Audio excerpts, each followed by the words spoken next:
आगरमालवा जिले के CMHO doctor Rajesh Gupta की शिकायत पर कोतवाली पुलिस ने जिला अस्पताल के पूर्व civil surgeon doctor Shashank Saxena सहित 3-4 अन्य के खिलाफ शासकीय कार्य में बाधा पहुंचाने सहित विभिन्न धाराओं में प्रकरण दर्ज किया है।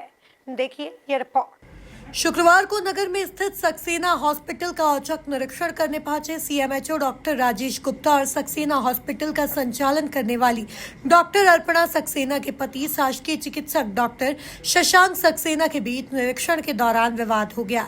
दरअसल जब स्वास्थ्य विभाग की टीम सक्सेना हॉस्पिटल में शिकायत मिलने के बाद जाँच करने के लिए पहुंची, यहाँ सीएमएचओ को अवैध रूप से संचालित हो रही सोनोग्राफी मशीन दिखाई दी गई।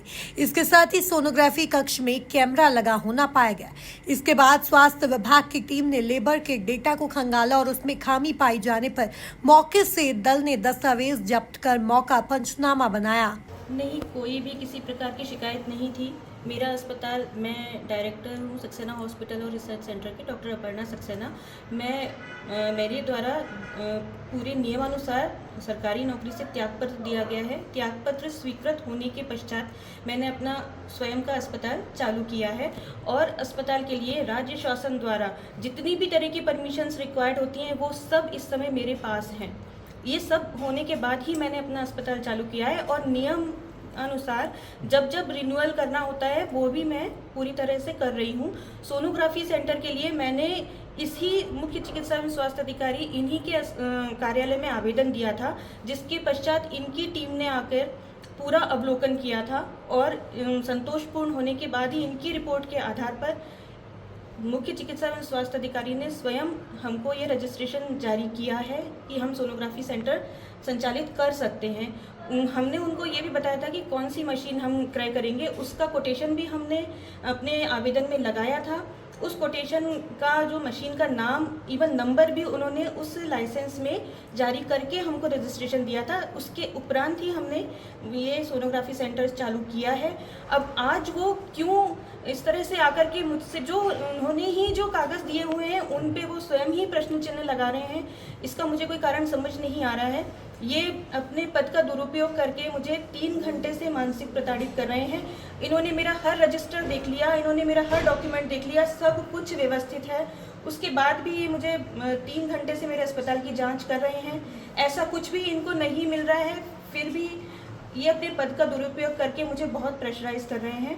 मेरी वरिष्ठ अधिकारियों से यही दरख्वास्त है कि इस जांच को, मेरे पति का जो मामला है वो उनका व्यक्तिगत है, वो उनकी व्यक्तिगत उनसे दुश्मनी है, उसके लिए वो इतने पेशेंट्स जो मेरे इलाज से लाभ पाते हैं उनको क्यों इस तरह से परेशान कर रहे हैं। इस तरह से मानसिक प्रताड़ना मुझे भी होती है और बहुत दूर दूर से आने वाले पेशेंट्स भी परेशान होते हैं। मैं बहुत दिनों से इस एरिया में हूँ, मुझे जानते हैं जो पेशेंट्स आते ही हैं, उनकी अगर कोई व्यक्तिगत दुश्मनी है तो वो उन तक रखें।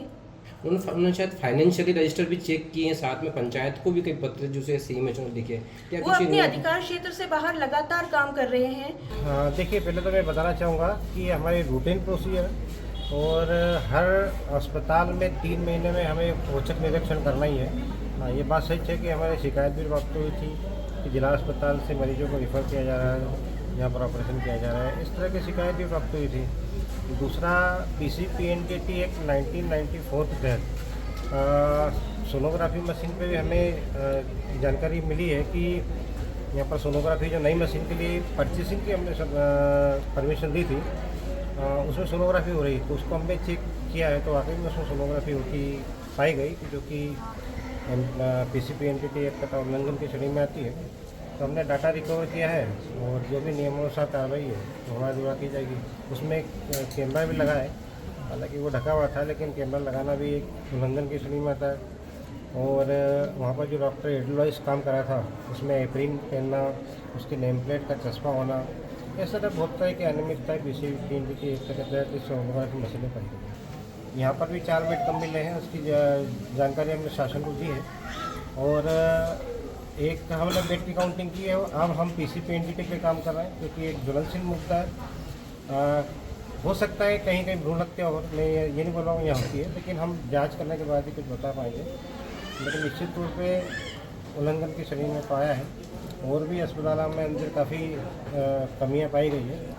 तो हम अपना प्रतिवेदन बना के जो भी उचित कार्रवाई होगी हम करेंगे। सर किस तरह की कमियां पाई गई और कुछ सामान जो आप जब्त करके ले जा रहे हैं वो क्या चीज़ है? देखिए रजिस्टर जो हुए मैटरनिटी के उसमें मुझे ऐसा लगता है कि कहीं न कहीं नए रजिस्टर बनाए गए हैं, पुराने रजिस्टर को छुपाया गया है। क्योंकि आपने ध्यान दिया होगा कि मैंने ये लेटर जारी किया था कि वो भी सरकारी डॉक्टर हैं वो निजी अस्पतालों में जाकर पेशेंट को इलाज नहीं करेगा, अपनी सेवा प्रदान नहीं करेगा। कहीं ना कहीं मुझे शंका है कि उस हद तक वहाँ पर हेराफेरी हुई। जब्ती क्या है? हमने रजिस्टर भी जब्त किया है और हम सोनोग्राफी का एक डाइकॉन होता है, ऐसा यूज भी होता है, तो पूरा देख के हम डाटा रिकवर करेंगे और जो भी नियमानुसार होगी कार्रवाई करेंगे। पूरा मामला निपटने के बाद जब डॉक्टर शशांक सक्सेना और सीएमएचओ फिर से सोनोग्राफी रूम में पहुंचे तो वहां डॉक्टर शशांक सक्सेना ने सोनोग्राफी मशीन पर दल द्वारा तरल पदार्थ डालने का आरोप लगाया। इसके बाद विवाद और बढ़ गया। विवाद के बाद सीएमएचओ डॉक्टर गुप्ता निरीक्षण दल के साथ कोतवाली थाना आगर पहुंचे। Bureau report MP news Agar.